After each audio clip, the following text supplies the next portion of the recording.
na-achị Anambra Steeti Odoziaku na Soludo ekwuola na oziọma nzisa oziọma ibi ndụ ahụike ya bụ nke na-ewunite lokọlụ n'etiti ndị ntorobịa iji wee fụ na ọ gbasawanyere n'ebe dị iche iche ma mee ka ya bụ amụma bụrụ usoro omenala ndị mmadụ ga na-agbasa ozi na steeti a. Odoziaku Soludo kwuru nke a ka o buru oziọma achọje ndị ntorobịa n'okpuru amụma Healthy Living with Nonye Soludo ya na kansụl Idemili South n'isi ụlọ ọrụ ya dị n'Ojoto. Gere akọ maka nke a n'uju.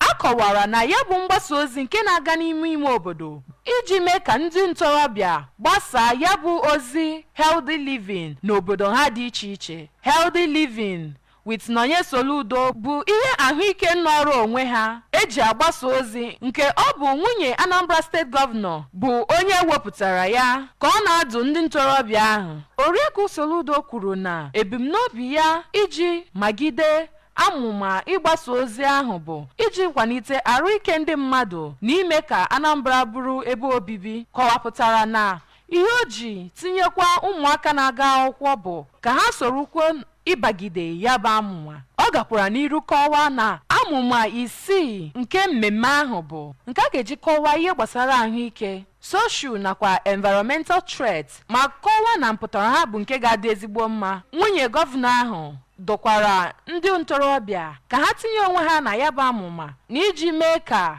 mgbasa ozi ahụ bụrụ nke ga-enyere ndụ ndị mmadụ aka. Na mbụri n'okwu ya ka onye kọmishọna nke ahụike bụ dọkịta Afam Obidike kwuru na ndị ntorobịa bụ ndị ji ime ka ya bụ amụma bụrụ ihe pụtara nke ọma ma kọwaa na ụzọ nke ịgbasa ozi ahụ bụ nke ga-enyere ụmụ ntorobịa aka ịma ihe gbasara ya bụ amụma, ịnwe ọgwụ ike nakwa ihe ga-enyere ndụ aka makwa iri nri nke ọma. Onye ọchịchị nchere oge nke Idemili South bụ Oriakụ Amaka Obi kọwapụtara mkpa ahụike dị n'obodo a ma tokwa nwunye aka na-achị steeti a maka iwepụta ya bụ amụma nyegara ndị ntorobịa ndị n'ime obodo ma dụọ nwoke na nwaanyị ka ha tinye uchu na ime ka ya bụ amụma bụrụ ihe pụtara nke ọma. Ka ọ na-ekwukwu okwu, onye Anambra State Coordinator nke National Youth Service Corps NYSC bụ Oriakụ Ekene Iruma nakwa Oriakụ Obianuju Ojekwe tokwara nwunye aka na-achị steeti a maka ya bụ Healthy Living Initiative ma kọwapụta na ọ na-etinye mmasị ya na ịgbasa ozi nke o kwuru na ọ bụ ihe mmadụ niile ga-erite uru na Anambra Steeti. N'okwu ha dị iche iche ka onye youth leader nke Anambra State Association of Town Union Asatu